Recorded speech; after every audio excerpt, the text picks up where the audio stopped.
सोलह के उमरिया पिया हम के गढ़ाई द 16 के उमरिया पिया हम रो सजाई द ए पिया हो जोरा झुमका मंगाई द भागलपुर से पिया टिकवा मंगाई द 16 के उमरिया पिया हम रो गढ़ाई द हमरो सपन माँ के कोनी सजाई द ए पिया हो जोरा झुमका मंगाई द भागलपुर से मांग टिका मंगाई दे। अभी आप सुन रहे हैं नवछा से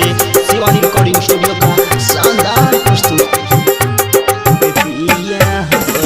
डीजे लाल बाबू राजा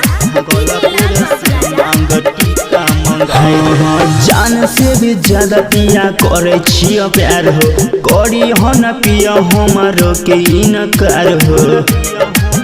ए पिया जाने छो हाँ जान से भी ज्यादा पिया करे छियो प्यार हो करी हो न पिया हमारो के इनकार हो सवरिया के सोना के पानी चढ़ाई दो सवरिया के सोना के पानी चढ़ाई दो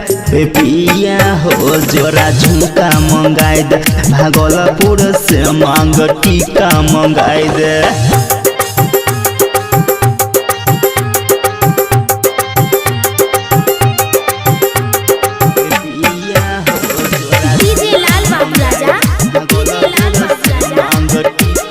बड़ी सुनर शोभतई हमारो सुरतिया देखल करिया वीडियो कॉल सारे सारे रतिया